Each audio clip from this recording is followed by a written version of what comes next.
আল্লাহ তুমি আমাকে কাদের হাতে ন্যস্ত করলা, আল্লাহ তুমি আমাকে কাদের হাতে ন্যস্ত করলা। ইলা আদুইন বাঈদিন ইয়াতাহাজ্জামুনি, আমাকে ঘর থেকে এত দূরে এনে, সেই মক্কা থেকে কত দূরে, আমাকে ঘর থেকে এত দূরে নিয়ে এসে আল্লাহ তুমি তোমার শত্রুদের হাতে আমাকে ন্যস্ত করলা। ইয়াতাহাজ্জামুনি, যারা চতুর্দিক থেকে আমাকে পাথর মারতেছে। কি আবেগ তোমার মধ্যে, কি ভাষা, কি লাফজ। ইলা আদুইন বাঈদিন ইয়াতাহাজ্জামুনি, তুমি আমাকে আল্লাহ ঘর থেকে বের করে এত দূরে নিয়ে আসলা, শত্রুদের হাতে সমর্থ করলা, তারা আমাকে চতুর্দিক থেকে পাথর মারতেছে।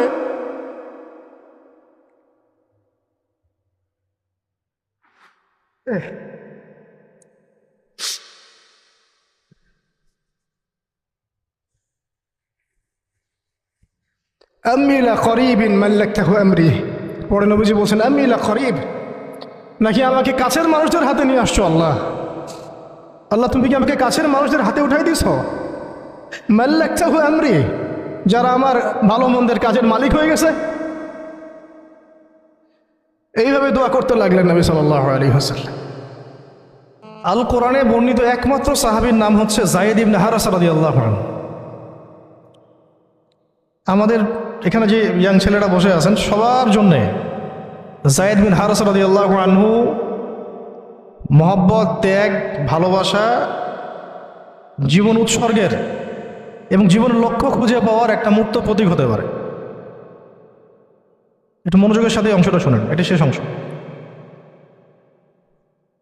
একমাত্র সাহাবী আল কোরআনে বর্ণিত যার নাম আল কোরআনে এসেছে তিনি হচ্ছেন যায়েদ বিন হারেসা রাদিয়াল্লাহু আনহু। তার বাবার নাম হারেসা। ঘটনা এমন ছিল যে ছোটবেলায় তার মা তাকে নিয়ে এক জায়গায় যাচ্ছিলেন।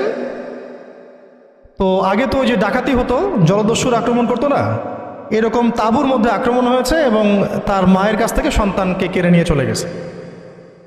মায়ের জন্য কত কষ্টকর এটা। সন্তানের মহব্বত, এটা তো বাবা মারাই বুঝবে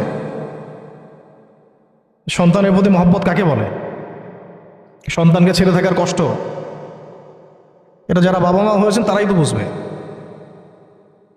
তো এদিকে বাবা মা পাগল প্রায়, সন্তানকে খুঁজে পাওয়া যাচ্ছে না, আর দস্যুরা তাকে নিয়ে ওকাস বাজারে বিক্রি করে দিয়েছে। কোন বাজারে? ওকাস। এটা ছিল মক্কায় একটা বাজার, ওখানে মেলা হতো, ওকাস ওখানে বিক্রি করে দিয়েছে। তো ঘটনাক্রমে তখন তার বয়স মাত্র কত হবে, 8 থেকে 10 বছর। ঘটনাক্রমে তাকে খরিদ করেছেন খাদিজা রাদিয়াল্লাহু আনহা। খাদিজা রাদিয়াল্লাহু আনহার আত্মীয়, খাদিজা রাদিয়াল্লাহু আনহার আত্মীয়। তখন কিন্তু নবী সাল্লাল্লাহু আলাইহি ওয়াসাল্লাম নবুয়ত পান নাই, মানে ওহী আসেনি এখনো, বিয়েও হয়নি এখনো। খাদিজা রাদিয়াল্লাহু আনহার সাথে এখনো বিয়ে হয় নাই। তো তার আত্মীয় তাকে কিনে নিয়ে আসছেন, এনে খাদিজা রাদিয়াল্লাহু আনহার খেদমতে দিয়ে দিয়েছে। খাদিজা রাদিয়াল্লাহু আনহার সাথে যখন নবী সাল্লাল্লাহু আলাইহি ওয়াসাল্লাম বিয়ে হলো তখন তো তার বয়স 40, আর আমাদের নবী সাল্লাল্লাহু আলাইহি ওয়াসাল্লামের বয়স 25। এটা বাংলাদেশে হইলে বাংলাদেশের মানুষ মেনে নিত না, তালাক করাই ছাড়ত অনলাইনের মাধ্যমে। কথা বুঝতে পারছেন? যদিও দুজন সুখী, যদিও ধরেন দুজন সুখী একে অপরকে পেয়ে, এখন যদি আমাদের এখানে কোনো ভাই 40 বছর বয়সের কোনো মেয়েকে বিয়ে করে, যার নিজের বয়স হচ্ছে 20 বা 25, সমাজই ওকে তালাক দেওয়া ছাড়বে, যদিও সে ওই মেয়ের সাথে সুখী। হ্যাঁ, বিয়ে কেন্দ্রিক যত জাহালাত এগুলোই দূর হয় নাই সমাজ থেকে এখনো। রাসূল সাল্লাল্লাহু আলাইহি ওয়াসাল্লামের সাথে বিয়ে হলো, বিয়ে হওয়ার পরে এমন হয় না যে আপনি কাউকে বিয়ে করেছেন এবং তাকে খুব পছন্দ হয়েছে, দুজন দুজনকে পেয়ে সন্তুষ্ট আর কি। তেমন আপনি চান না তাকে কিছু হাদিয়া দিতে, হাদিয়া তোহফা দিতে মন চাবে না? হাদিয়া দিয়ে কি আবার কেউ ফেরত নেয়? তো হাদিয়া তোহফা দিতে তো মন চাবে।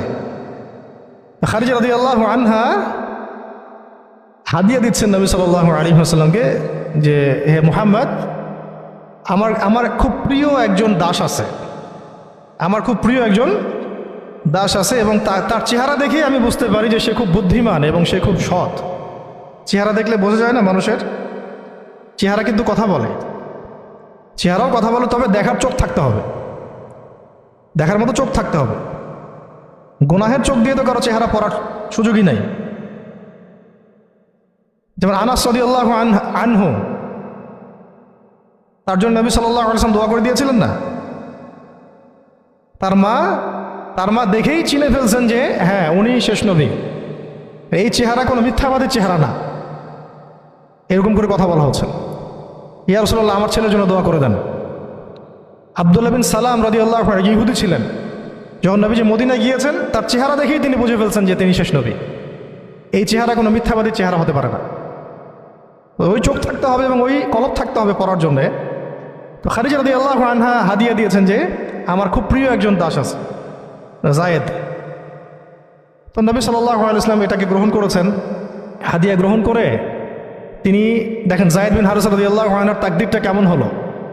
জলদস্যু নয়, স্থলদস্যুদের হাত থেকে ওকাস বাজার থেকে চলে আসলো কোথায়? খাদিজা রাদিয়াল্লাহু আনহার বাসা, সেখান থেকে নবী সাল্লাল্লাহু আলাইহি ওয়াসাল্লামের সহবতে। চিন্তা করা যায়? এই তাকদীর তো ইউসুফ আলাইহিস সালামের চেয়েও কম সৌভাগ্যের না। ইউসুফ আলাইহিস সালামের কি হয়েছে? ভাইয়ের ষড়যন্ত্র, সেখান থেকে কূপ থেকে রাজপ্রাসাদ, সেখান থেকে জেল থেকে আবার রাজপ্রাসাদ। তারপরে তো পুরো মিশরের বড় একটা অংশের রাজনৈতিক দায়িত্ব, এবং সেখান থেকেই বনু ইসরাইল পরে আবার মিশরে আসলো। প্রায় অন্য একদিন আলোচনা করবো ইনশাআল্লাহ। এখানে জায়েদ ইবনে হারিসা রাদিয়াল্লাহু আনহার তাকদীর কেমন? অনন্য সাধারণ, এত চমৎকার যে এটা তো ঈর্ষণীয়। আলী রাদিয়াল্লাহু আনহু ছাড়া এমন তাকদীর তো মনে আর কেউ পান নাই, যে নবী সাল্লাল্লাহু আলাইহি ওয়াসাল্লামের ঘরের মধ্যে তিনি সবসময় তার সাথে তার খেদমত করছেন। শুধু তাই না, নবী সাল্লাল্লাহু আলাইহি ওয়াসাল্লাম তাকে নিজের পুত্র বানিয়ে নিলেন। জায়েদ আমার পুত্র, জায়েদ আমার ছেলে। দাস রাখলেন না। যখন তিনি জায়েদ বিন হারিসা রাদিয়াল্লাহু আনহুকে পেলেন, সবার সামনে এলান করে দিলেন যে সে আমার দাস না, ও আমার ছেলে, জায়েদ আমার ছেলে।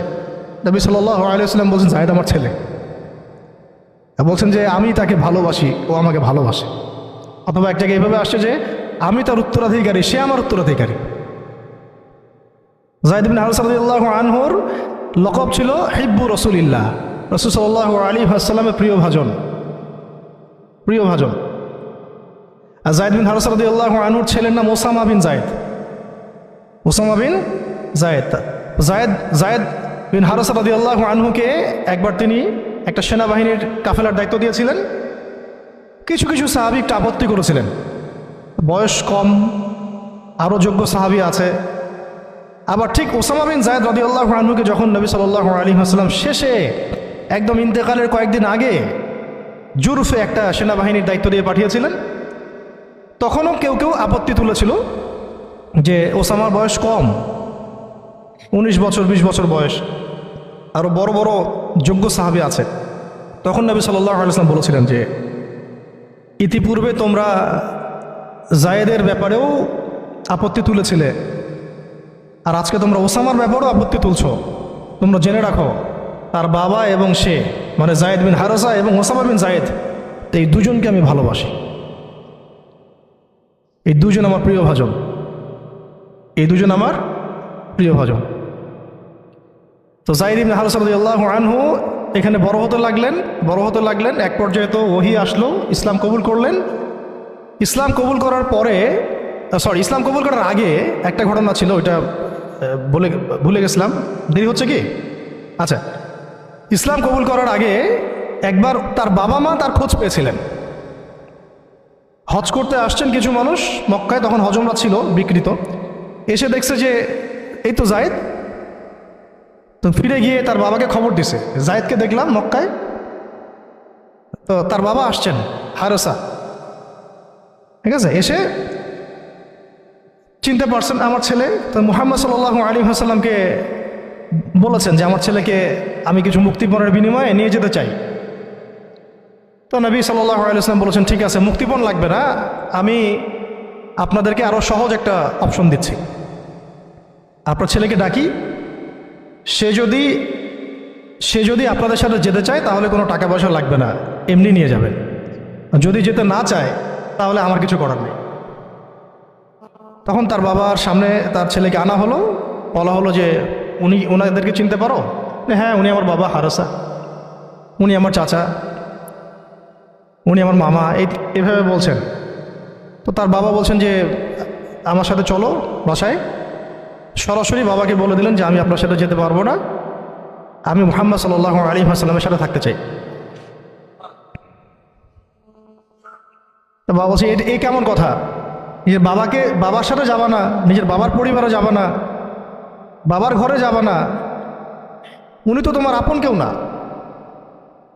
যায়েদ ইবনে হারসা রাদিয়াল্লাহু আনহু বলছেন যে আমি তার মধ্যে এমন কিছু দেখেছি যে আপনারা কেউ দেখতে পারবেন না।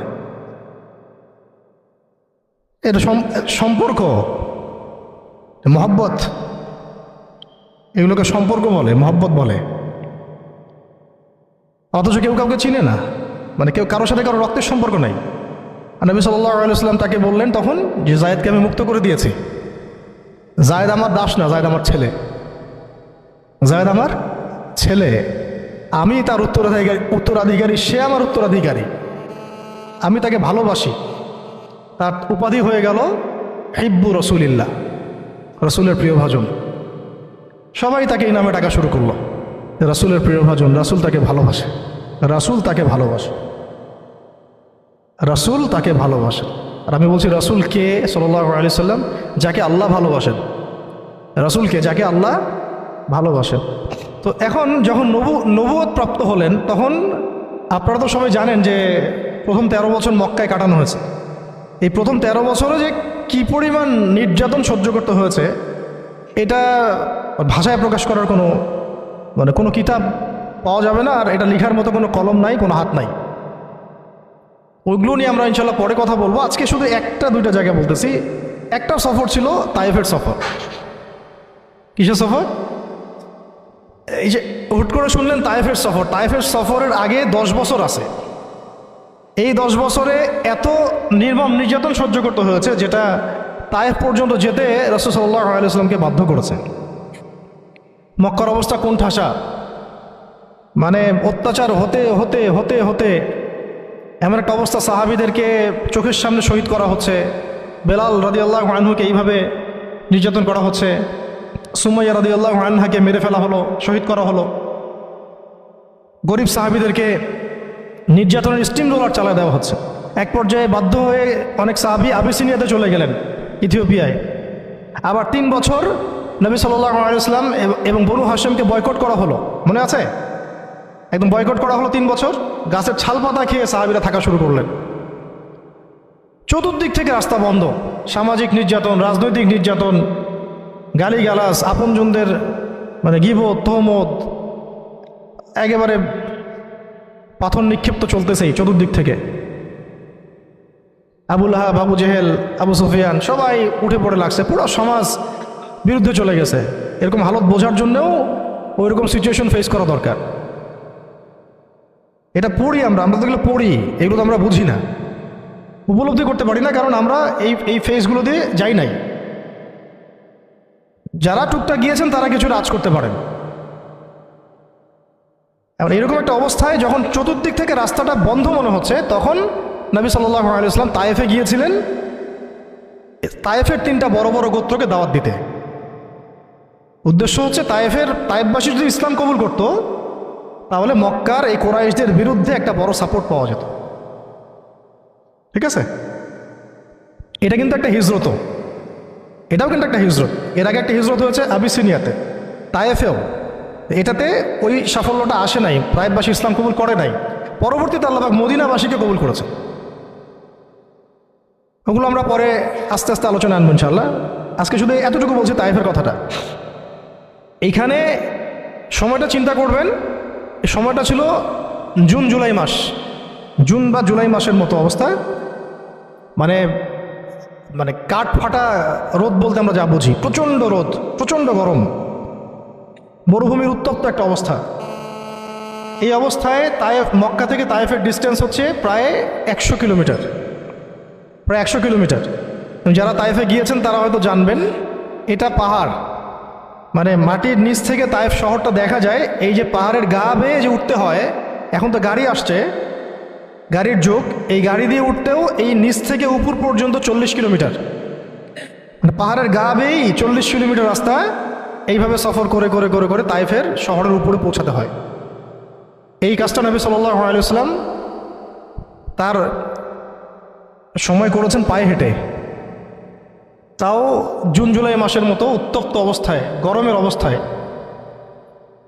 এবং এই সফরে নবী সাল্লাল্লাহু আলাইহি ওয়াসাল্লামের সাথে মাত্র একজন সাহাবী ছিলেন,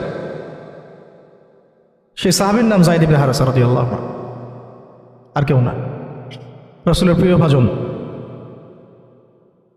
তাহলে বুঝতে পারছেন কত কত কাছের সম্পর্ক। আর কেউ না, কোনো সাহাবী না, যায়েদ ইবনে হারেসা রাদিয়াল্লাহু। ঠিক যেমন গারে সাওরে কেউ নাই, কোনো সাহাবী নাই, কে আছেন? আবু বকর রাদিয়াল্লাহু আনহু। আয়েশা রাদিয়াল্লাহু আনহা বলতেন মাঝে মাঝে যে যদি রাসূল সাল্লাল্লাহু আলাইহি ওয়াসাল্লাম জীবিত থাকতেন তাহলে যায়েদ ইবনে হারেসা রাদিয়াল্লাহু আনহুকে মনে হয় তিনি তার পরবর্তী স্থলাভিষিক্ত হিসেবেই ঘোষণা করে দিয়ে যেতেন। এত ভালোবাসতেন তিনি তাকে, মনে হতো যেন যায়েদ বিন হারেসা রাদিয়াল্লাহু আনহুকে তিনি পরবর্তী স্থলাভিষিক্ত করে দিয়ে যাবেন, এত ভালোবাসতেন। যখন যায়েদ ইবনে হারেসা কোনো সফর থেকে ফিরত, আমি, আয়েশা রাদিয়াল্লাহু আনহা বলছেন, আমি রাসূল সাল্লাল্লাহু আলাইহি ওয়াসাল্লামকে এত, মানে কি একটা বলছে গ্রিটিংস বলি না আমরা, অভিবাদন, এত ব্যস্ত হয়ে অস্থির হয়ে আলিঙ্গন করতে দেখি নাই যেমনটা যায়েদ ইবনে হারেসার ক্ষেত্রে তিনি করতেন। বহু সফরে তিনি তাকে পাঠিয়েছেন, সারিয়া অভিযানে। সারিয়া মানে যে সফরগুলোতে আমাদের নবীজি নিজে যান নাই কিন্তু সাহাবীদেরকে পাঠিয়েছেন, কোনো সামরিক অভিযান, এটাকে বলা হয় সারিয়া। আর গাজওয়া হচ্ছে এমন যুদ্ধ যেখানে নবীজি নিজে গিয়েছেন, অ্যাজ এ কমান্ডার উপস্থিত ছিলেন। তো একবার একটা সফর থেকে যায়েদ ইবনে হারেসা রাদিয়াল্লাহু আনহু এসেছেন। আয়েশা রাদিয়াল্লাহু আনহা বলছেন তার গায়ে, আমাদের নবীজির গায়ে তার সতরটা কোনো রকম ঢাকা ছিল, উপরে পোশাক নাই, মানে গায়ের উপরের পোশাকটা তিনি পরেনি নাই। এই অবস্থাতে তিনি আয়েশা রাদিয়াল্লাহু আনহার ঘরে ছিলেন। ওইখানে এসে যায়েদ ইবনে হারেসা রাদিয়াল্লাহু আনহু নক করেছেন দরজায়। ওই অবস্থায় তিনি উঠে গিয়ে যায়েদ ইবনে হারেসা রাদিয়াল্লাহু আনহুকে আলিঙ্গন করা শুরু করলেন, কপালে চুমু দেওয়া শুরু করলেন, আমার প্রিয় ভাজন আসছে। ওই সাহাবীকে সাথে নিয়ে তিনি সফর করছেন তায়েফে। তায়েফে যাওয়ার পরে 3টা গোত্রনেতা ছিল ওখানে। অনেক বড় কথা, তো আমি অল্প করে বলছি সময় সংক্ষিপ্ততার কারণে। একটা গোত্রনেতার নাম হচ্ছে আব্দে ইয়ালাইল। এর আন্ডারে বহু মানুষ ছিল, যদি সে ইসলাম কবুল করতো তাহলে ওই সবাই ইসলাম কবুল করতো, সে করে নাই। একটা গোত্রনেতার নাম ছিল আব্দে মাসউদ, তার আন্ডারে বহু মানুষ ছিল এবং ধনী ধনী বড় বড় ধনী ব্যবসায়ী, রাজনীতিবিদ, সে ইসলাম কবুল করে নাই। আরেকটা লোক ছিল, তার নাম হাবিব বিন আমর, এই 3 নাম্বার গোত্রনেতা। তো সেও ইসলাম কবুল করে নাই। ইসলাম কবুল না করার কারণে এই 3টা গোত্রনেতার কাছ থেকে, আপনারা কি মনে করেছেন একদিন দাওয়াত দেওয়া হয়েছে? প্রায় 1 মাস নবী সাল্লাল্লাহু আলাইহি ওয়াসাল্লাম এই তায়েফের এই ময়দানে ছিলেন, দাওয়াতের ময়দানে। কোনো কিতাবে আসছে 10 দিন, কোনো কিতাবে আসছে 15 দিন, 17 দিন, কিন্তু অ্যাপ্রক্সিমেটলি 1 মাস, এটা বিভিন্ন সিরাতের কিতাবে আসছে। এই 1টা মাস তায়েফে থাকা, খাওয়া দাওয়া তো আল্লাহ ভালো জানেন কি হয়েছে। তার সাথে একজন মাত্র সাহাবী, দরজায় দরজায় দাওয়াত দেয়া, এবং সবাই দাওয়াত রিফিউজ করলো। বড় বড় 3টা গোত্রনেতাও রিফিউজ করে দিল। শুধু যে রিফিউজ করলো তা না, বরং এমন টিটকারি শুরু করলো, এমন ব্যঙ্গাত্মক আচরণ শুরু করলো, শেষ পর্যন্ত ওই এলাকার যত ছোকরা ছিল, যুবক, তরুণ, কিশোর, কিশোরী বেশি আসছে বর্ণনায়, এদেরকে লেলিয়ে দেওয়া হলো, সবার হাতে পাথর উঠিয়ে দেওয়া হলো যে এই ব্যক্তি মাজনুন, নাউযুবিল্লাহি মিন যালিক। মাজনুন মানে পাগল, এই ব্যক্তি কাযযাব, এই ব্যক্তি মিথ্যাবাদী, এই ব্যক্তি সাহের, এই ব্যক্তি জাদুকর। কাকে বলা হচ্ছে? সবাই মিলে পাথর মারো তাকে, নাউযুবিল্লাহি মিন যালিক। দৃশ্যটা একটু চিন্তা করেন। 10 বছর মক্কায় দাওয়াত দেওয়ার পর চতুর্দিক থেকে কুরাইশদের নির্যাতন, নিপীড়ন, শারীরিকভাবে, মানসিকভাবে, আত্মিকভাবে, সামাজিক বয়কট, 3 বছর গাছের ছাল পাতা খেয়ে পাদতলে জীবন কাটানো বনু হাশেমের। আবার আমুল হুজনও হয়ে গেছে, ওই একই বছরে কয়েকদিনের মধ্যেই চাচা আবু তালেবও ইন্তেকাল করেছেন, খাদিজা রাদিয়াল্লাহু আনহা ইন্তেকাল করেছেন। কি অবস্থা, কি অবস্থা ওই সময় চিন্তা করে, কি কষ্টের সময়, কি রকম কষ্টের সময় আমরা তো উপলব্ধি করতে পারবো না। আমরা তো গাজাবাসীর কষ্ট উপলব্ধি করতে পারি না, রাসূলুল্লাহ সাহাবীদের কষ্ট কি উপলব্ধি করতে পারবো?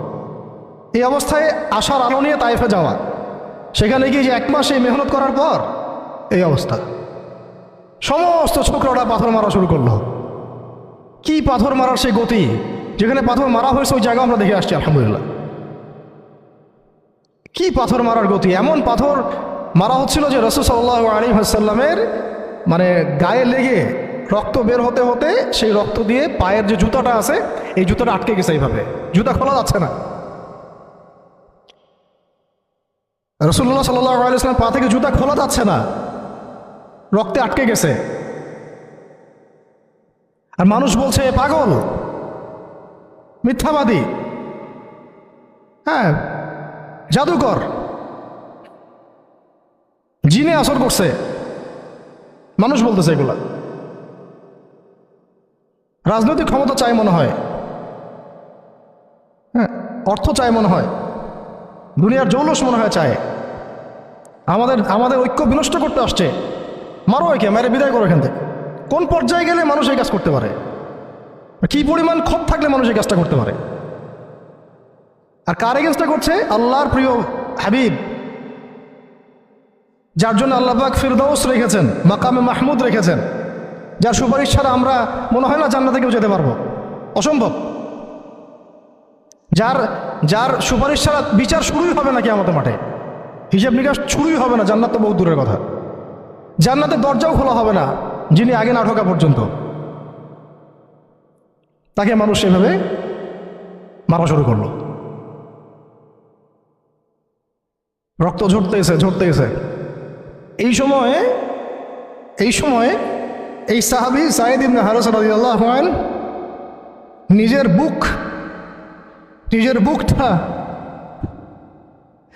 বুকটা নবী সাল্লাল্লাহু আলাইহি ওয়াসাল্লামের সামনে এইভাবে দিয়েছেন যে যতগুলো পাথর আসবে আমার গায়ে যেন লাগে, আমার নবীর গায়ে না লাগে। বুক যখন থেতলায় গেছে তখন পিঠ দিয়ে দিয়েছেন, ইয়া রাসূলুল্লাহ আপনার গায়ে একটা পাথর যেন না লাগে, আমার পিঠে লাগে। এই সময়টা চিন্তা করেন, সাহাবীর কথা চিন্তা করেন, তাদের ত্যাগ তিতিক্ষার কথা চিন্তা করেন, ওই সময়ের সবরের কথা চিন্তা করেন। আর তায়েফবাসী নবী সাল্লাল্লাহু আলাইহি ওয়াসাল্লামের আপনজন ছিল।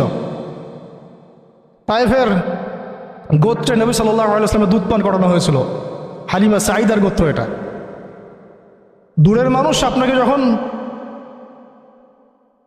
ভালো মন্দ বলবে আপনার অতটা কষ্ট হবে না যতটা আপনার কাছের মানুষ আপনাকে ভালো মন্দ বললে কষ্ট হবে।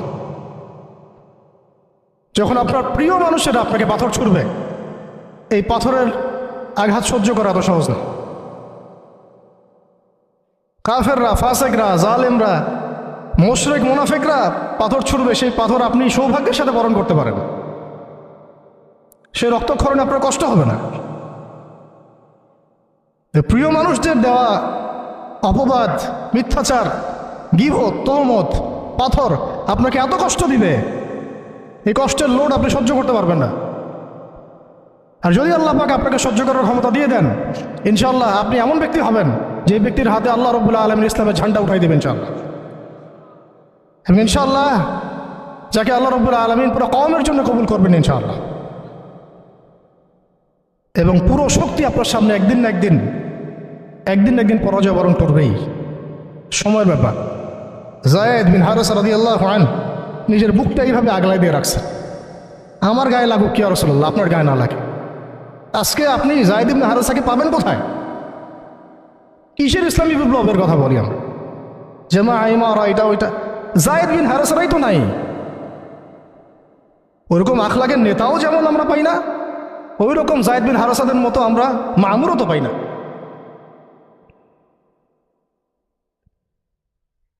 বরং এখন তো এমন যুগ চলতেছে যে মানুষ সামান্য দুনিয়াবী স্বার্থের কারণে সামান্য দুনিয়াবী স্বার্থ, একটু মোহ, একটু দাম্ভিকতা, একটু অহংকার, একটু জিদ, একটু রাগ, একটু ক্ষোভ ইত্যাদির কারণে মানুষ, নিজের প্রিয় মানুষ আপনাকে মানুষের হাতে উঠাই দিতে পারে।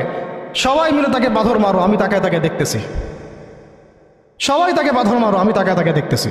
যেন নিজের প্রিয় মানুষকে পাথর মারলে এটা দেখলে আপনার মনে আরো শান্তি আসতেছে। কিভাবে আপনি আপনার প্রিয় মানুষকে হাজারো লক্ষ মানুষের হাতে উঠাই দিতে পারেন, যে মানুষটা তাকে ধর্ষণ করবে, ছিঁড়ে ছিঁড়ে খাবে, পাথর মেরে থাতলা করবে, আবার আপনি তাকে মহব্বতের দাবিও করেন? কিসের মহব্বত? মহব্বত কাকে বলে? মহব্বত তো এইটা যেটা যায়েদ ইবনে হারেসা রাদিয়াল্লাহু আনহু করেছেন। এটা কি মহব্বত না? এইরকম মহব্বতের নিদর্শন কি আমাদের মধ্যে আছে? কাকে মহব্বত বলা হয় আসলে? আপনারা দৃশ্যটা চিন্তা করেন, এগুলো সিরাতের কিতাবে মওজুদ, পড়েন, নিজের বুকটা তিনি আগলায় দিয়ে রাখছেন। ঠিক এরকমই উহুদের মাঠেও নিজের বুক আগলায় দিয়ে রাখছেন তালহা রাদিয়াল্লাহু আনহু। দূর থেকে একটার পর একটা তীর আসতেছে, ওনার গায়ে লাগতেছে। তীরের আঘাত কি চারটাখানি কথা? সাদ বিন আবি ওয়াক্কাস রাদিয়াল্লাহু আনহু পিঠ দিয়ে রাখছেন, ইয়া রাসূলুল্লাহ আপনার গায়ে যেন না লাগে। তোমরা জীবন্ত শহীদ দেখতে চাও, তালহাকে দেখো। 70-এর বেশি আঘাত তার গায়ে ছিল উহুদের দিন। সাদ বিন আবি ওয়াক্কাস রাদিয়াল্লাহু আনহুকে নবীজি বলছেন যে, হে সাদ, তীর ছুঁড়ো, তোমার জন্যে আমার পিতামাতা কুরবান হয়ে যাক। কোন সাহাবীর জন্য নবীজি এমন কথা বলেন নাই যে তোমার জন্য আমার পিতামাতা কুরবান হয়ে যাক। এবং সাহাবীরা বলতেন, ইয়া রাসূলুল্লাহ আপনার জন্য আমার পিতামাতা কুরবান হয়ে যাক। একমাত্র সাহাবী সাদ বিন আবি ওয়াক্কাস রাদিয়াল্লাহু আনহুর জন্য নবী সাল্লাল্লাহু আলাইহি ওয়াসাল্লাম এই কথা বলেছেন। ওই ময়দানে উম্মে ওমরাও ছিলেন, মহিলা সাহাবী, অনবরত তীর ছুঁড়েছেন রাসূলের গায়ে যেন আঘাত না লাগে। ওই ময়দানে হানজালা ছিলেন, ছুটতে ছুটতে আবু সুফিয়ান পর্যন্ত পৌঁছে গিয়েছেন। ওই অবস্থায় তার শাহাদাত হয়ে গেছে, তাকে মারতে পারেন নাই, উল্টা তার গায়ে আঘাত লেগে গেছিল। গাসাসুল মালাইকা, শহীদ হওয়ার পরে দেখা যায় তার দেহটা মাটি থেকে উপরে উঠে আসে আর দেহ থেকে পানি ঝরতেছে। নবীজি জিজ্ঞাসা করা হলো তার এই হালত কেন? নবী সাল্লাল্লাহু আলাইহি ওয়াসাল্লাম বললেন যে গত রাত্রে স্ত্রীর সাথে ছিল, সে জিহাদের ডাক আসছে, ওই বিছানা থেকে চলে আসছে, বেচারা বিছানা থেকে এখানে চলে আসছে। হানজালা রাদিয়াল্লাহু আনহু শহীদ হয়ে গেছে, ফেরেশতারা তাকে গোসল দিচ্ছেন, এই যে পানি দেখা যাচ্ছে। ওই মাঠে সাদ বিন রবি রাদিয়াল্লাহু আনহু ছিলেন, একদম শেষ নিঃশ্বাস যাচ্ছে তার অবস্থা। আমাদের নবীজি বললেন, সাদ বিন রবিকে খুঁজে বের করো, সে আমার প্রিয় ভাজন, তাকে খুঁজে বের করো। খুঁজতে গিয়ে দেখা গেল যে তিনি এইরকম একটা হালত, 60-70টা আঘাতের চিহ্ন নিয়ে প্রায় যান যাচ্ছে অবস্থা। সাহাবী বললেন, হে সাদ, রাসূল সাল্লাল্লাহু আলাইহি ওয়াসাল্লাম তোমাকে সালাম দিয়েছে। রাসূল তোমাকে সালাম দিয়েছেন, আর জিজ্ঞাসা করছেন তুমি কেমন অনুভব করতেছো এখন? সাদ বিন রবি বলছেন, রাসূলের কাছে আমার সালাম পৌঁছে দিও, আর আল্লাহর কসম আমি জান্নাতের ঘ্রাণ পাচ্ছি এখন। এটা বলতে বলতে তার শাহাদাত হয়ে যায়। আর তিনি বলতে বলতে একটা কথা শেষে বলে গিয়েছিলেন যে আমি চলে যাওয়ার পরে, তিনি আনসারদের নেতা ছিলেন, আমি চলে যাওয়ার পর তোমরা থাকা অবস্থায় যদি মুহাম্মদ সাল্লাল্লাহু আলাইহি ওয়াসাল্লামের গায়ে একটা আঁচড়ও লাগে, তোমরা আল্লাহর সামনে কোনো হুজ্জাত দিতে পারবে না। আমি চলে যাওয়ার পরে যদি মুহাম্মদ সাল্লাল্লাহু আলাইহি ওয়াসাল্লামের গায়ে একটা আঁচড়ও লাগে, তোমরা আল্লাহর সামনে কোনো হুজ্জাত দিতে পারবে না। আর আমরাও তো এখন দুনিয়াতে বেঁচে আছি, আমাদের নবী সাল্লাল্লাহু আলাইহি ওয়াসাল্লামের গায়ে কি না লাগতেছে, আমরা কি বা করতে পারতেছি? কত সাহাবী। একটা কথা বলতে ভুলে গেছিলাম, যায়েদ বিন হারেসা রাদিয়াল্লাহু আনহু ইসলামের পরে যে ভাই সম্পর্ক করে দেওয়া হয়েছিল, দিনী ভাই, যায়েদ বিন হারেসা রাদিয়াল্লাহু আনহু দিনী ভাই ছিলেন হামজা রাদিয়াল্লাহু আনহু, সাইয়্যিদুশ শুহাদা। তার হালত আমরা দেখেছি উহুদের মাঠে। এমন সিংহ যার সামনে কেউ লড়াই করতে পারে না। আর আল্লাহর যে সিংহদের সামনে কাফেররা পেরে ওঠে না, পিছন থেকে আঘাত করে, তাকেও পিছন থেকে আঘাত করা হয়েছে। বর্ষা বের হয়ে গেছে নাভির নিচ দিয়ে, ওই অবস্থায় মারতে আসছিলেন তিনি, ওয়াহশী তাকে শহীদ করেছিল। নবী সাল্লাল্লাহু আলাইহি ওয়াসাল্লাম তার লাশ দেখে অঝোর নয়নে কেঁদেছেন, কারণ তার বুকটা চিরে ফেলছিল কাফেররা, চিরে কলিজা বের করার চেষ্টা করছিল, পারে নাই। কলিজা বের করে চিবাই খাওয়ার চেষ্টা করছিল। তাহলে কাফেরদের ক্ষোভ চিন্তা করেন, কাফেররা আমাদের ব্যাপারে কি পরিমাণ ক্ষোভ লালন করে, তারা আমাদের ব্যাপারে কি পরিমাণ ক্ষোভ লালন করে ভিতরে ভিতরে এটা আমরা জানিও না, বুঝিও না। আমরা ওদের সাথে বন্ধুত্ব করতে চাই, ওদেরকে আমাদের নিজেদের আপন মনে করি, ওদের হাতে আমরা আমাদের দিনী ভাইদেরকে উঠাই দিই, বোনদেরকে উঠাই দেই, আপনজনদেরকে উঠাই দেই। হামজা রাদিয়াল্লাহু আনহুর এরকম হালত। তার দিনী ভাই ছিলেন যায়েদ বিন হারেসা রাদিয়াল্লাহু আনহু। বহু ঘটনা আছে, আমি যেটা বলতে যাচ্ছিলাম ওইখান থেকে এদিকে চলে আসছি। এরপরে নবী সাল্লাল্লাহু আলাইহি ওয়াসাল্লাম তায়েফের একটা আঙ্গুর বাগানে প্রবেশ করেন, এত ক্ষতবিক্ষত অবস্থায়। আর পাথরের ঢিলকে আপনারা এত তুচ্ছ মনে করেন না, কিন্তু এটা কিন্তু এত তুচ্ছ বিষয় না, কিন্তু ঠিক যন্ত্রণাদায়ক বিষয়।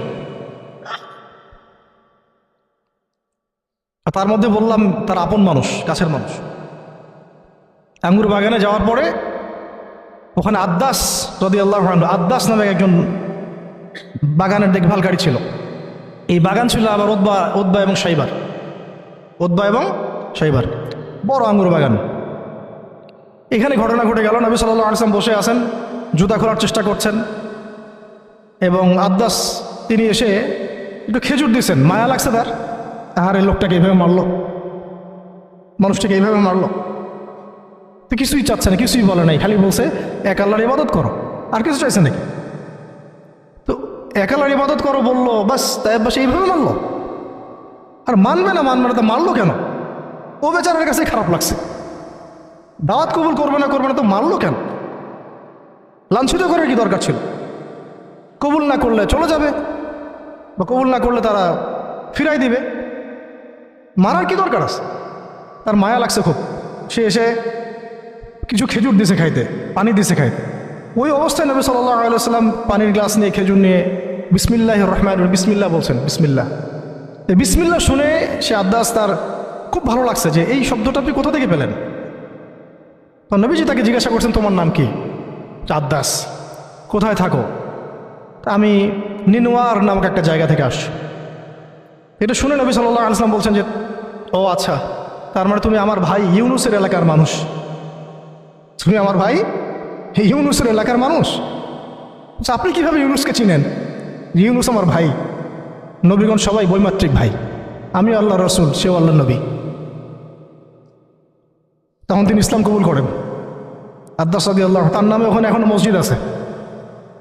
হ্যাঁ, ওখানে আপনারা গিয়ে দেখবেন মসজিদ আছে। এই জায়গায় যায়েদ বিন হারেসা রাদিয়াল্লাহু আনহুর ভূমিকাটা দেখেন। এবার নবী সাল্লাল্লাহু আলাইহি ওয়াসাল্লাম ওই জায়গায় বসে দোয়া করতেছেন। এটা শেষ অংশ, দোয়া করতেছেন।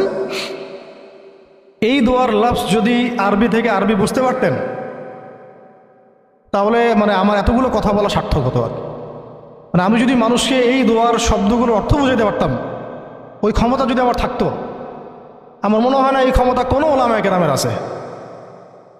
আমার মনে হয় না এই ক্ষমতা কোনো ওলামায়ে কেরামের আছে যে এই দোয়ার শব্দগুলো আওয়ামকে বুঝাই দিবে, এক্স্যাক্টলি সেই ফিলিংস এবং ইমোশন বুঝাবে, এমন ক্ষমতা আমাদের কাউকে দেওয়া হয় নাই।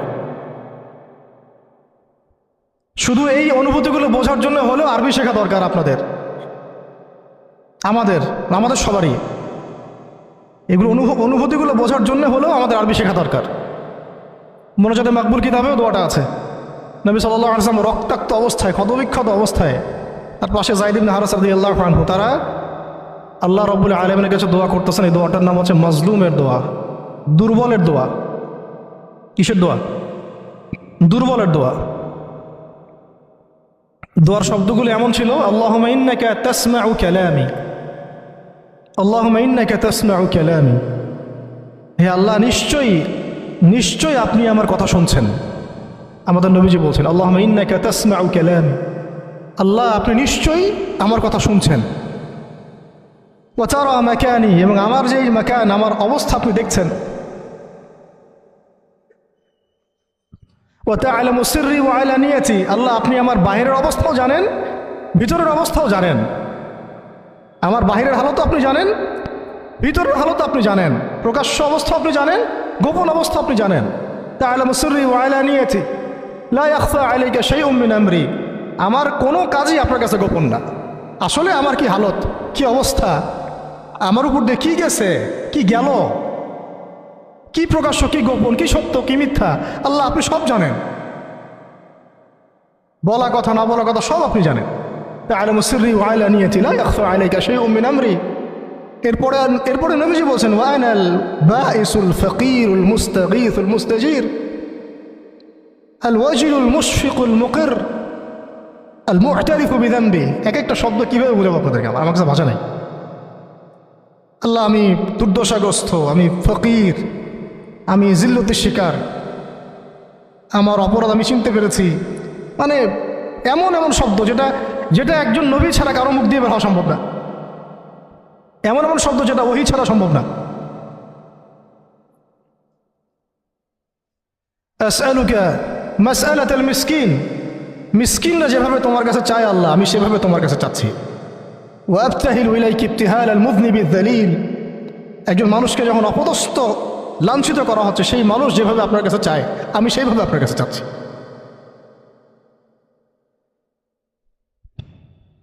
আরো অনেক শব্দ আছে, মাঝখানে লাইন আছে। একটা জায়গায় আছে অনেক বড় দোয়া, আল্লাহুম্মা ইয়া খায়রাল মাসউলিন ইয়া খায়রাল মু'তিন ইলাইকা আশকু দু'ফা কুওয়াতি। এই অংশটা সব কিতাবেই আছে সিরাতের। আল্লাহুম্মা ইলাইকা আশকু দু'ফা কুওয়াতি, আল্লাহ আমি তোমার কাছে আমার শক্তির অক্ষমতা প্রকাশ করতেছি। মানে আমার যে শক্তি নাই এখন, তাই পাশে আমার সাথে এগুলো করলো, আমার তো শক্তি নাই এখন, আমার এই শক্তির অক্ষমতা আল্লাহ আমি তোমার কাছে প্রকাশ করতেছি।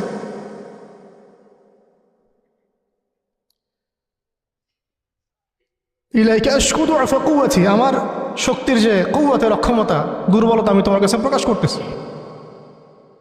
ওয়া কিল্লাতা হিলাতি, ওয়া কিল্লাতা হিলাতি, এই যে সহনশীলতা, এই সয়ে নেওয়ার যে ক্ষমতার যে ঘাটতি, এগুলো আমি তোমার কাছে পেশ করতেছি। ওয়া হাওয়ানি আলান নাস, ওয়া হাওয়ানি আলান নাস, আর এই যে পুরো মানুষ, তায়েফের পুরো মানুষ আমার সাথে যা করলো, তাদের সাথে লড়াই করার যে আমার অক্ষমতা, বা তাদেরকে বুঝানোর যে অক্ষমতা আমার, তাদেরকে যে আমি বুঝাতে পারতেছি না, এটা যে আমার অক্ষমতা, এই হালত আমি তোমার কাছে পেশ করতেছি। আল্লাহুম্মা ইলাইকা আশকু দু'ফা কুওয়াতি ওয়া কিল্লাতা হিলাতি ওয়া হাওয়ানি আলান নাস। কি শব্দ!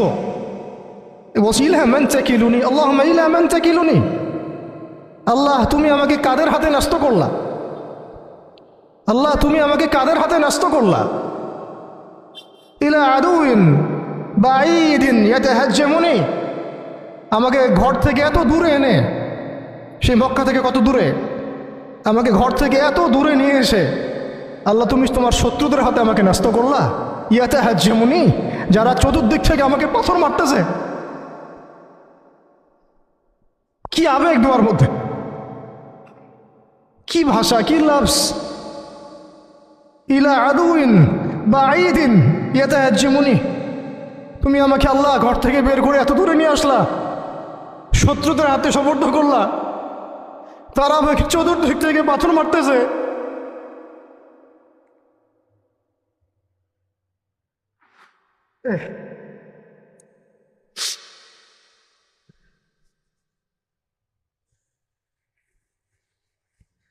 আম্মি লা করিবিন মাল্লাকতাহু আমরি, পরে নবীজি বলছেন আম্মি লা করিব, নাকি আমাকে কাছের মানুষদের হাতে নিয়ে আসছো আল্লাহ, আল্লাহ তুমি কি আমাকে কাছের মানুষদের হাতে উঠাই দিছ। মাল্লাকতাহু আমরি, যারা আমার ভালো মন্দের কাজের মালিক হয়ে গেছে। এইভাবে দোয়া করতে লাগলেন নবী সাল্লাল্লাহু আলাইহি ওয়াসাল্লাম। যায়েদ বিন হারিস রাদিয়াল্লাহু আনহু শামিল আছেন এখানে। তারপরে নবীজি বলছেন ইল্লাম তাকুন সাখিতুন আলাই ফালা উবালি, আল্লাহ এত কিছুর পরে যদি তুমি আমার প্রতি অসন্তুষ্ট না হও আমার কিছুই যায় আসে না। আল্লাহ এত কিছু হয়ে গেল, এরপরে যদি তুমি আমার উপর অসন্তুষ্ট না হও অন্তত আমার কিছুই যায় আসে না। আলহামদুলিল্লাহ। ইল্লাম তাকুন সাখিতুন আলাই ফালা উবালি, তুমি যদি আমার উপর আল্লাহ অসন্তুষ্ট না হও, তোমার কাছে আমি ঠিক থাকতে পারি, তোমার কাছে আমার অবস্থান ঠিক থাকে আল্লাহ, ফালা উবালি, আমি এসবের কোনো কিছুর পরোয়া করি না। কিভাবে বুঝবেন এই ভাষার শব্দগুলো? ঠিক এইরকম শব্দেই দোয়া করেছিলেন খুবাইব রাদিয়াল্লাহু আনহু যখন তাকে শুলে চড়ানো হবে, এবং তিনি তখন শুলদণ্ড অনেক কঠিন, জীবন্ত একটা মানুষকে মেরে ফেলা, পিছন দিক থেকে লোহা আছে না, এগুলো এগুলো প্রবেশ করিয়ে মাথা দিয়ে বের করে দেয়। শুলদণ্ড খুবাইব বিন আদি রাদিয়াল্লাহু আনহুকে শুল দেওয়া হয়েছে। এটা রাজির ঘটনা, সিরাতে পড়বেন, রাজির ঘটনা। ট্র্যাপে ফেলে হত্যা করা হয়েছে।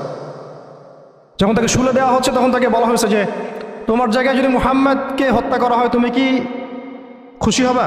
তোমাকে ছেড়ে দিয়ে যদি মুহাম্মদকে হত্যা করা হয়? বলছেন যে আমার জায়গায় মুহাম্মদকে হত্যা করা তো দূরের কথা, সাল্লাল্লাহু আলাইহি ওয়াসাল্লাম, তার একটা লোম বাঁকা হোক আমি সেটাও চাই না, সেটাও সহ্য করতে পারবো না।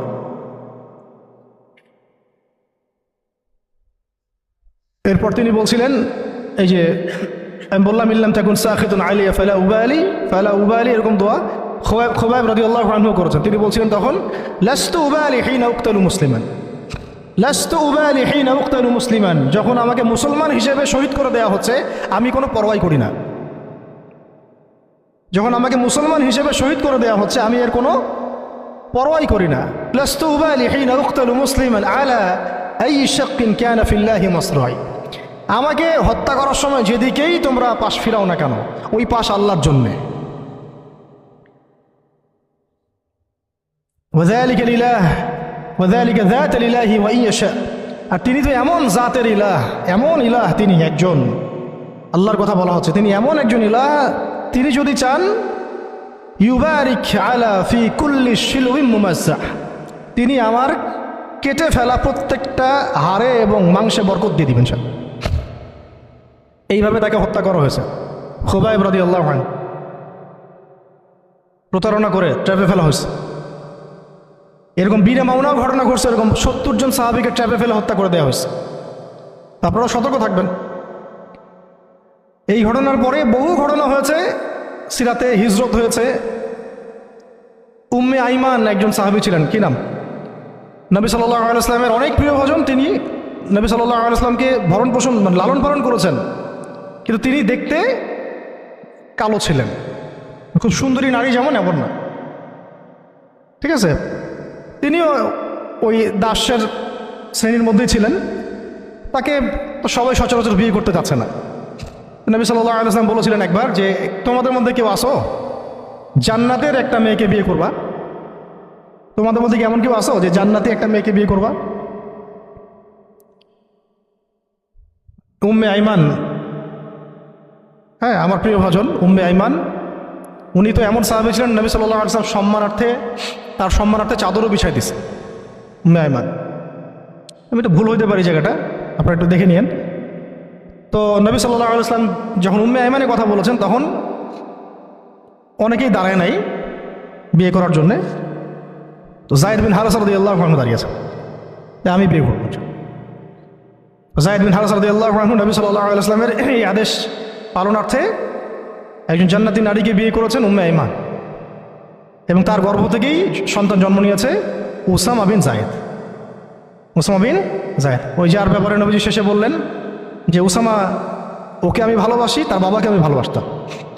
আরও একটা ঘটনা আছে, উসামা বিন যায়েদ রাদিয়াল্লাহু আনহুকে যখন আবু বকর রাদিয়াল্লাহু আনহু আবার মিশনে পাঠাচ্ছিলেন, কোন মিশনটা যেটা অসমাপ্ত ছিল, নবী সাল্লাল্লাহু আলাইহি ওয়াসাল্লামের ইন্তেকালের সময় ওই মিশনটা থেকে তারা ফিরে আসেন।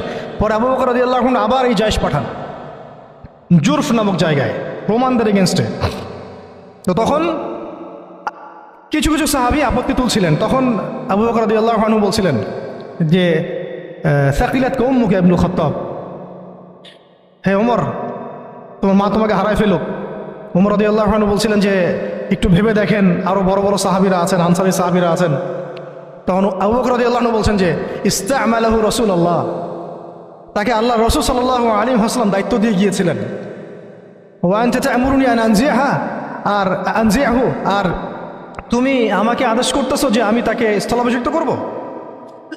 তুমি ফিরে যাও, প্রস্তুতি গ্রহণ করো, সাহাবীদেরকে বলো প্রস্তুতি নিতে, তার ওসামার জায়েশে যাবে। সে হচ্ছে ওসামা বিন যায়েদ রাদিয়াল্লাহু আনহু, আসছেন উম্মে আইমান রাদিয়াল্লাহু আনহার গর্ভ থেকে। জান্নাতি নারী। তো জান্নাতি নারীর জন্যে রূপ সৌন্দর্য শর্ত না। জান্নাতি নারীর জন্য কি শর্ত না? রূপ সৌন্দর্য শর্ত না, তাকওয়া, ঈমান এগুলো শর্ত। এরকম বিয়েও তিনি করেছেন নবী সাল্লাল্লাহু আলাইহি ওয়াসাল্লামের পছন্দ মতো। আবার তিনি যায়নাব বিনতে জাহাশ রাদিয়াল্লাহু আনহাকেও বিয়ে করেছিলেন। যায়নাব বিনতে জাহাশ রাদিয়াল্লাহু আনহাকে বিয়ে করেছিলেন। কিন্তু একটু শেষ করে দিচ্ছি, 5 মিনিট, একটু ধৈর্য ধরেন। যায়নাব বিনতে জাহাশ রাদিয়াল্লাহু আনহাকে তিনি বিয়ে করেছিলেন। এটাও নবী সাল্লাল্লাহু আলাইহি ওয়াসাল্লামেরই তত্ত্বাবধানে হয়েছিল। নবী সাল্লাল্লাহু আলাইহি ওয়াসাল্লাম যায়নাব বিনতে জাহাশ রাদিয়াল্লাহু আনহাকে বলেছিলেন যে যায়েদকে বিয়ে করো, যায়েদ আমার অনেক প্রিয় ভাজন। আর যায়নাব বিনতে জাহাশ রাদিয়াল্লাহু আনহা আল্লাহর নবীর ফুফাতো বোন ছিলেন, যে বোনকে বিয়ে দিয়েছেন যায়েদ বিন হারেসা রাদিয়াল্লাহু আনহুর সাথে। কিন্তু দাম্পত্য জীবনে মানে স্টেবিলিটি ছিল না, দাম্পত্য জীবনে একদম নির্ঝঞ্ঝাট ছিল না জীবনটা, একটু সমস্যা হচ্ছিল। কারণ যায়েদ রাদিয়াল্লাহু আনহু গোত্রগতভাবে কি ছিলেন? দাস। আরবের ট্রেডিশন অনুযায়ী বলছি আর কি, গোত্রগতভাবে নিচু গোত্রের ওই সেন্সে আর কি, আমরা ইসলামের সেন্সে কথা বলছি না, আরবের ওই যে প্রচলিত যে একটা প্রথা ছিল ওই সেন্সে। আর যায়নাব বিনতে জাহাশ রাদিয়াল্লাহু আনহা উচ্চ বংশের, তা আন্ডারস্ট্যান্ডিংয়ে একটু প্রবলেম হতে পারে, হচ্ছিল এটা। ভুলেও কখনো কোনো সাহাবী সম্পর্কে সমালোচনা করবেন না, এটা আমাদের আহলে সুন্নাত ওয়াল জামাআর আকীদা উসুল নয়। কোনো সাহাবী সম্পর্কে না, সাহাবীদের মধ্যে যা হয় হয়ে যাক, যুদ্ধও যদি হয়ে যায় তবুও সমালোচনা করা যাবে না, এই আকীদা যেন ঠিক থাকে। যারাই সাহাবীদের সমালোচনা করে তারা আহলে সুন্নাত ওয়াল জামাআতের আকীদা থেকে সরে গেছে। তো এখানে সাহাবীদের কোনো সমালোচনার সুযোগ নাই। কিন্তু দাম্পত্য জীবনে মনোমালিন্য হচ্ছিল, এটা খুব স্বাভাবিক বিষয়। বহু সাহাবীর জীবনে এমন অনেক ঘটনাই ঘটেছে, একাধিক বিয়ে, একাধিক তালাক, একাধিক অনেক কিছু হয়েছে। মানুষ হতে পারে, কখনো ভ্যালিড কারণ থাকতে পারে, কখনো মানুষ শয়তানের প্ররোচনা থাকতে পারে, কখনো জিন শয়তানের প্ররোচনা থাকতে পারে, কখনো আরও অন্য কিছু হতে পারে। তো যাই হোক, এখন তালাক হয়ে গেছে। যায়েদ বিন হারেসা রাদিয়াল্লাহু আনহু যায়নাব বিনতে জাহাশ রাদিয়াল্লাহু আনহাকে তালাক দিয়ে দিয়েছে। এরপরে নবী সাল্লাল্লাহু আলাইহি ওয়াসাল্লাম বিয়ে করেছেন যায়নাব বিনতে জাহাশ রাদিয়াল্লাহু আনহাকে। এইটা নিয়ে আরবের মধ্যে একটু কথা ছড়াছড়ি হচ্ছিল যে পালক পুত্রের স্ত্রীকে বিয়ে করেছে। আরবের মানুষ এটা নিয়ে কানাঘোষা করছিল। তখন আল্লাহ রাব্বুল আলামিন আয়াত নাজিল করেছিলেন, সূরা আহজাবের মধ্যে আছে, মুহাম্মদ সাল্লাল্লাহু আলাইহি ওয়াসাল্লাম তোমাদের মধ্যে কোনো পুরুষের পিতা নন, মা কানা মুহাম্মাদুন আবা আহাদিন মির রিজালিকুম ওয়ালাকিন রাসূলুল্লাহি ওয়া খাতামুন নবী। আর এই সূরার মধ্যেই মনে হয় 37 নম্বর আয়াতে, 36 বা 37 নম্বর আয়াতের দিকে যায়েদ রাদিয়াল্লাহু আনহুর এই ঘটনা আছে। যখন যায়েদ তালাক দিল, তুমি চক্ষু লজ্জা করলে, মানুষকে লজ্জা করলে, কিন্তু আল্লাহ রাব্বুল আলামিন বিধানদাতা, তিনি বিধান দিলেন যে পালক পুত্রের বিষয়টা আরবরা যেভাবে ডিল করে সেটা আল্লাহ রাব্বুল আলামিনের ওহী নয় বা আল্লাহ পাকের বিধান নয়। বিস্তারিত পড়তে পারবেন। তো এটাও একটা ঘটনা ঘটে গিয়েছিল। এরপর শেষ কথা হলো, শেষ যেটা পয়েন্ট সেটা হচ্ছে এরপরে 8ম হিজরতের 8ম বছর একটা বিশাল ঘটনা ঘটে গেল যে একজন সাহাবী, তার নাম হারিস বিন উমাইয়া, নাম কি? হারিস বিন উমাইয়া। তাকে নবী সাল্লাল্লাহু আলাইহি ওয়াসাল্লাম চিঠি দিয়েছেন, একটা চিঠি দিয়ে, শেষ অংশ, চিঠি দিয়ে তিনি পাঠিয়েছেন, যাও গাসসান নামক জায়গায় যাও। কোথায়? গাসসান। এটা জর্ডান আছে না, জর্ডান, এই জর্ডানের একটা জায়গা হলো গাসসান। এই গাসসান নামক জায়গায় যাও, সেখানে একজন গভর্নর আছে, তার নাম সুরাহাবিল। কি নাম? তাকে পত্রটা দিবা, দিয়ে ইসলাম কবুল করতে বলবা। তো হারিস বিন উমাইয়া রাদিয়াল্লাহু আনহু গিয়েছেন। এবার এরা এত বেশি উদ্ধত ছিল, সাহাবীকে ধরে হত্যা করে দিয়েছে। নাউজুবিল্লাহ। তিনি কিন্তু রাষ্ট্রদূতকে হত্যা করা জঘন্য অপরাধ, এমনিতেই অপরাধ, তার মধ্যে রাসূলের রাষ্ট্রদূত সাহাবী, তিনি, তাকে এভাবে হত্যা করে দেওয়া হলো। কয়জন সাহাবীকে হত্যা করলো? কয়জন? এর আগে আমি একটা ঘটনা বলছিলাম না, বনু কাইনুকার ঘটনা। একজন নারী সাহাবীকে টিজ করেছিল, আরেকজন সাহাবী প্রতিবাদ করেছিলেন, সেই সাহাবীকে মেরে ফেলা হয়, হত্যা করা হয়, শহীদ করা হয়। নবী সাল্লাল্লাহু আলাইহি ওয়াসাল্লাম পুরা বনু কাইনুকার সাথে যুদ্ধ করেছেন। এখানেও দেখেন একজন সাহাবী হারিস বিন উমাইয়া রাদিয়াল্লাহু আনহুকে হত্যা করা হলো। এবার নবী সাল্লাল্লাহু আলাইহি ওয়াসাল্লাম 3000 সেনাবাহিনী গঠন করলেন। কত হাজার? আচ্ছা, এখন শুনেন, আমি একটা দলিল দিতে চাইলাম যে দেখেন, সারা বিশ্বে চায়নার কথা বলেন, সিরিয়ার কথা বলেন, রোহিঙ্গাদের কথা বলেন, আরাকানের কথা বলেন, আপনি কাশ্মীরের কথা বলেন, আফগানের কথা বলেন, তারপরে এই যে আফ্রিকার কন্টিনেন্টের কথা বলেন, আফ্রিকা, মালি, নাইজেরিয়া, সোমালিয়া, আর মধ্যপ্রাচ্যের কথা আর কী বলবো, Yemen, Libya, Jordan, Lebanon, Palestine, Gaza, এই সারা বিশ্বে যত মুসলমান আছে তাদের মধ্যে কত লক্ষ মুসলমানকে হত্যা করার পরেও এই সিদ্ধান্ত এখন উম্মাগতভাবে আমরা নিতে পারি নাই, যেটা নবী সাল্লাল্লাহু আলাইহি ওয়াসাল্লাম বনু কাইনুকার এগেনস্টে নিয়েছিলেন আর এই রোমানদের এগেনস্টে নিয়েছিলেন। একজন নারী সাহাবীকে শ্লীলতাহানি করা, আরেকজন সাহাবী তাকে বাঁচাতে এসে তার পক্ষে প্রতিবাদ করায় তাকে হত্যা করা, এবং নবী সাল্লাল্লাহু আলাইহি ওয়াসাল্লাম পুরা বনু কাইনুকাকে উচ্ছেদ করলেন। এখানে সুরাহবিল কি করেছে? একজন সাহাবীকে হত্যা করেছে, রাষ্ট্রদূত হারিস বিন উমাইয়া। নবী সাল্লাল্লাহু আলাইহি ওয়াসাল্লাম 3000 সৈন্য পাঠিয়ে দিচ্ছেন। আর এখন উম্মার দিকে তাকান, যে রাষ্ট্রগুলোর কথা আমি বললাম, আমাদের সহ সব জায়গায় আমাদেরটা অন্যভাবে ডিল করি আমরা, বাইরের সব রাষ্ট্রগুলো, এই রাষ্ট্রগুলোতে কত হাজার সৈন্য না, কত হাজার নিরপরাধ মুসলিমকে হত্যা করা হয়েছে। সংখ্যাটা কি হাজারে না লাখে? কত হাজার বা লাখ বাচ্চাদেরকে হত্যা করা হয়েছে, কত হাজার বা লাখ মা বোনদেরকে হত্যা এবং ধর্ষণ করা হয়েছে। তারপরে উম্মাগতভাবে আমরা এখন এই সিদ্ধান্তে আসতে পারি নাই, যে সিদ্ধান্ত নবী সাল্লাল্লাহু আলাইহি ওয়াসাল্লাম তাৎক্ষণিক নিয়ে ফেললেন। আমার রাষ্ট্রদূতকে হত্যা করেছে, 3000 সৈন্য রেডি, এবং তারা কিন্তু সুপার পাওয়ার। রোমানরা তখন কি সুপার পাওয়ার, এটা দেখারও সময় নাই যে তার কাছে কি অস্ত্র আছে, তাদের ক্ষমতা কতটুকু, তাদের কাছে কি আছে, তাদের সৈন্য সংখ্যা কত, আয়তন সংখ্যা কত, ওদের অর্থনীতি কত সমৃদ্ধ, কোনো কিছুর পরোয়া সাহাবায়ে কেরাম করেন নাই। 3000 সৈন্য রেডি করে এই বাহিনীর পতাকা হাতে তুলে দিলেন সাহাবী যায়েদ ইবনে হারেসা রাদিয়াল্লাহু আনহু হাতে। কার হাতে? চিন্তা করেন, তায়েফের সাথী, রাসূল সাল্লাল্লাহু আলাইহি ওয়াসাল্লাম প্রিয়ভাজন, তায়েফের সাথী, জান্নাতি নারীকে বিয়ে করেছেন,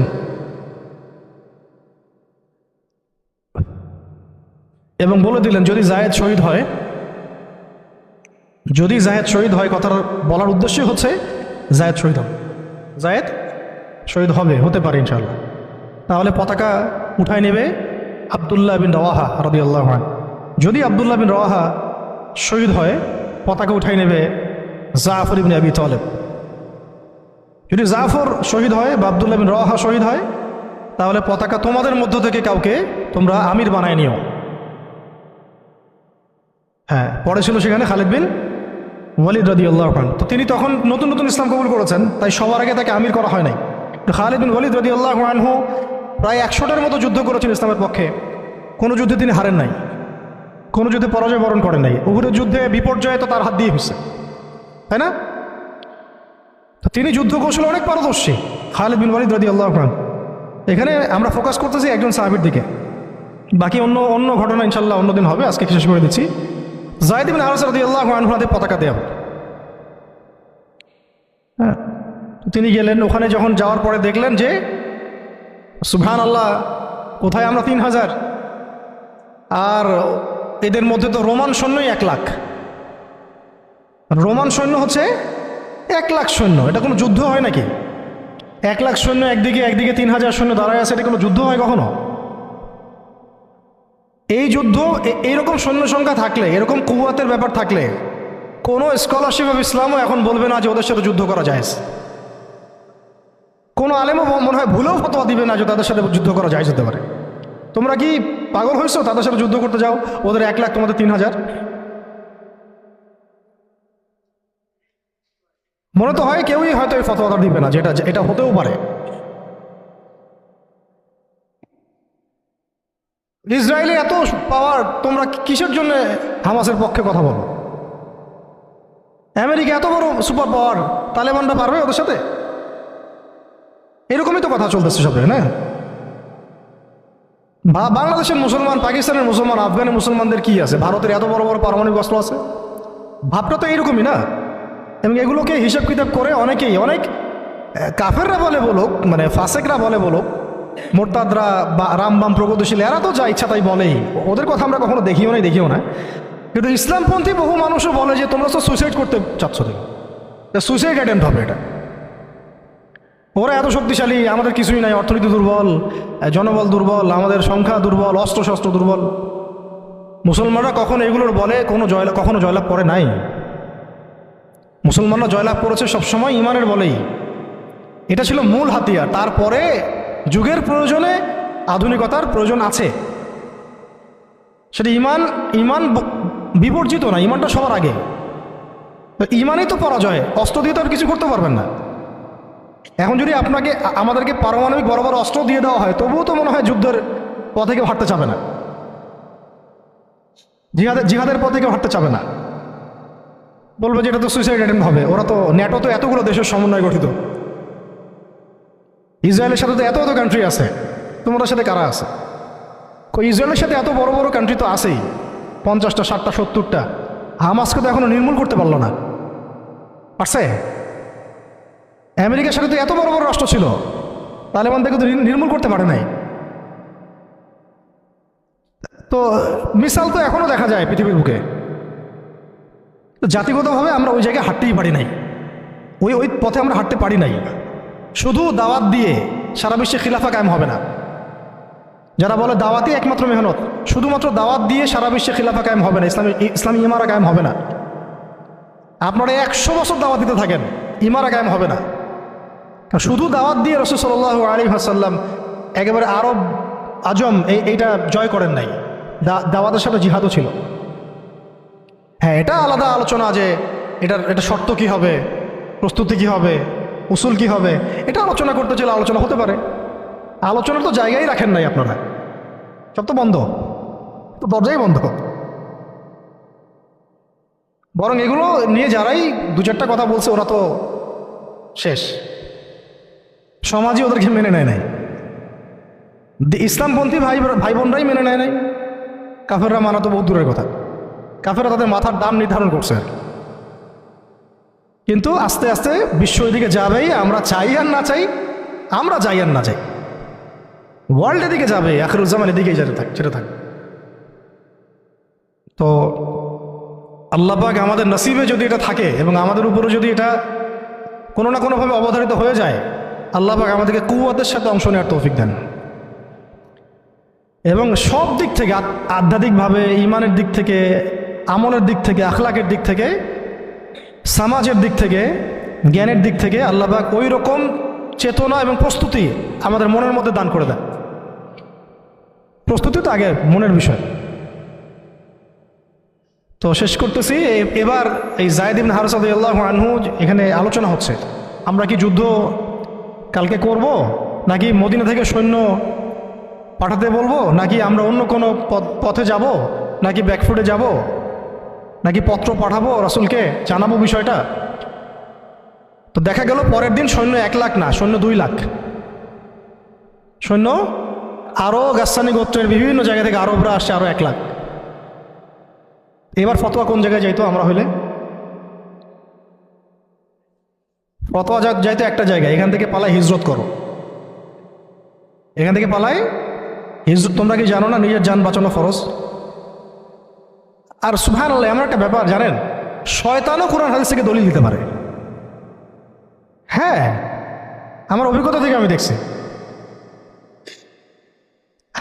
আমার অভিজ্ঞতা থেকেও দেখছি একটা, যে একজনকে বলা হচ্ছিল যে এটা না আপনার আমার মাঝে চুক্তি হয়েছে, হ্যাঁ, তো এই চুক্তি মানতে আপনার অসুবিধা কোথায়?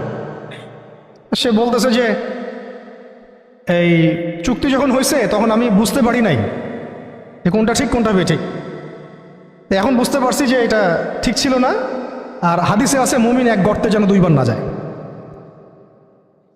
আমাকে হাদিস দিয়ে দলিল দিয়ে দিল। কি বুঝলেন? এমন একটা অবস্থা যে দলিল কোরআন হাদিস থেকে এখন মনে হয় শয়তানও দিতে পারে। আল্লাহ পাক আমাদেরকে হেফাজত করেন।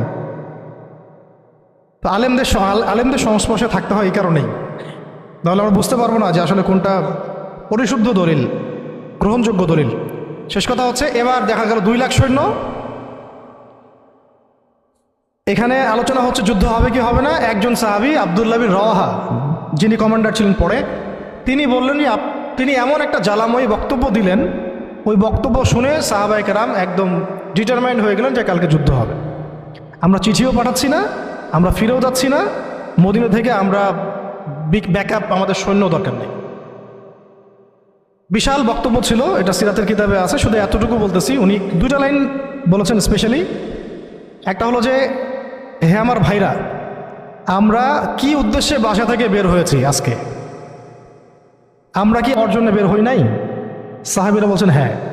যদি আমরা কালকে যুদ্ধ করি এবং শহীদ হই, তাহলে আমরা জান্নাতে হুরিন আইনদের সাথে আমাদের মঞ্জিল, আমাদের বাসস্থান ইনশাআল্লাহ অবধারিত হয়ে যাবে। আর যদি আমরা গাজী হই, তাহলে আমরা সারা জীবন আল্লাহর কাছে সম্মানিত থাকব। আর যদি আমাদের দেহকে কেটে দ্বিখণ্ডিত করে ফেলা হয়, তো এটার জন্যই তো আমরা বাসা থেকে বের হয়েছি। এরকম কয়েকটা কথা উনি বললেন, অল্প কথা। কোনো সাহাবী আর দ্বিতীয় কোনো বাক্য ব্যয় করলেন না। ঠিক আছে, কালকে যুদ্ধ হবে। এমন রক্তক্ষয়ী যুদ্ধ হয়েছে এই 2 লাখের এগেনস্টে 3000 নিয়ে।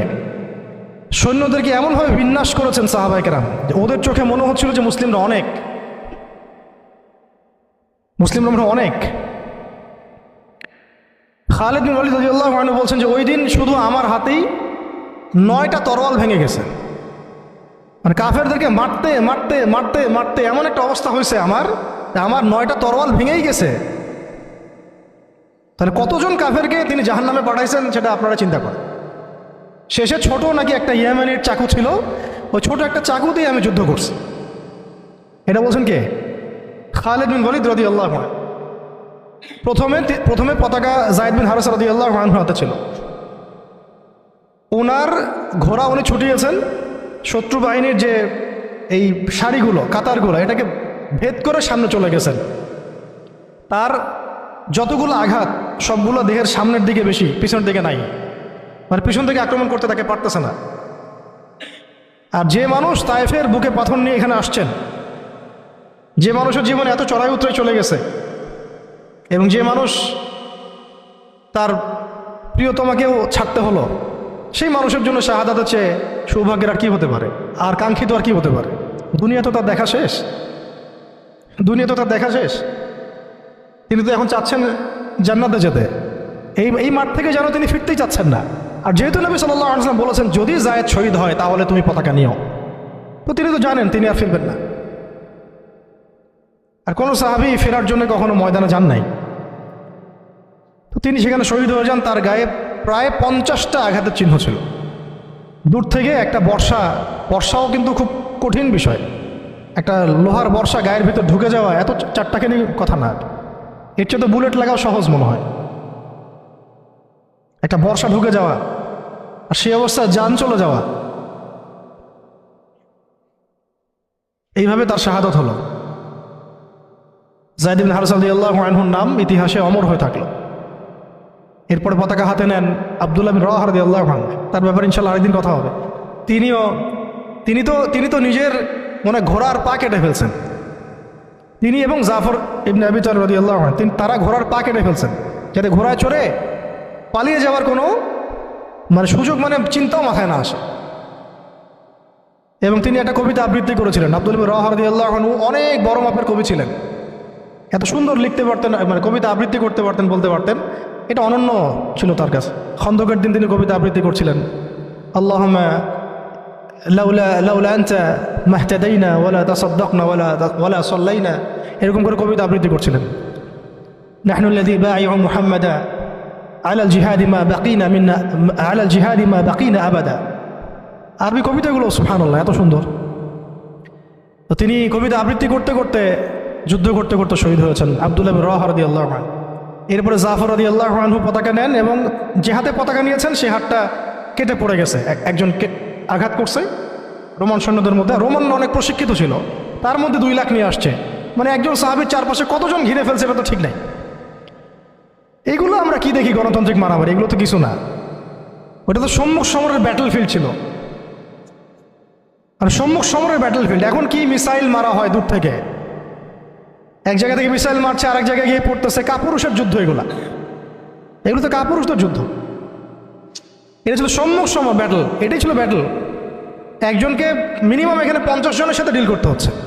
আর চিন্তা করেন সাহাবীরা কি কি পারদর্শী ছিলেন যুদ্ধে, কি পরিমাণ সাহসী ছিলেন, কি পরিমাণে তারা দুরন্ত ছিলেন, হ্যাঁ, কি পরিমাণে তারা দুঃসাহসী ছিলেন। শুধু সাহসী বললে ভুল হবে, দুঃসাহসী ছিলেন।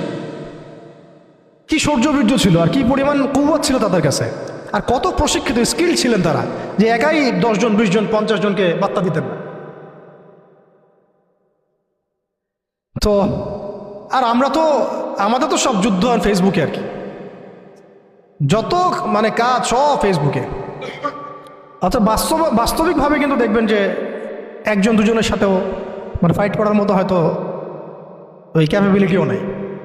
ওর চেয়ে দেখা যায় কাফেররা অনেক শক্তিশালী হয়ে বসে আছে। এগুলো আবেগ ছাড়তে হবে, বাস্তববাদী হতে হবে, ঈমান আমল তাকওয়ার সাথে সব ধরনের প্রিপারেশন, মানে যেটাকে আমরা বলি এদাদ, শারীরিক মানসিক সব দিক থেকে প্রস্তুতির দরকার আছে।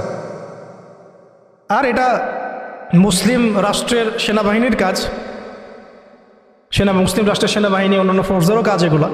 তাদেরকে তো এসব চেতনা কখনো মনে শোনানোই হয় নাই। যা শুনে তারা হয়তো সেটা ব্যক্তিগতভাবে তারা শোনে। সিস্টেম তো এরকম না, সিস্টেম তো তাদেরকে এইসব জাজবায় কখনো উদ্বুদ্ধই করবে না যে আপনারা একটা ভালো প্রফেশনে আছেন, যদি এই প্রফেশনের দিক থেকে অনেস্ট থাকতে পারেন, সৎ থাকতে পারেন, আল্লাহর জন্য যুদ্ধ করতে পারেন, শহীদ হয়ে যাবেন। এটা কি বলা হয়? বরং বলা হয় এমন জাতিসংঘের মিশনে যান, ওখানে গেলে টাকা পাবেন। আর ওই মিশন কাফেরদের পক্ষে, মুসলমানদের বিরুদ্ধে মুসলমানকে লাগাই দেয় থাকে।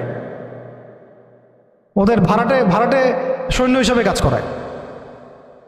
আমাদের শক্তি তারা নিচ্ছে, আমাদের জনবল নিচ্ছে, নিয়ে আমাদের এগেনস্টেই প্রয়োগ করতেছে। আল্লাহ পাক আমাদের ভাইদেরকে বুঝ দেন, ইনশাল্লাহ ভাইরাও বুঝবে একদিন না একদিন। এই বুঝ থাকা রাখা যাবে না।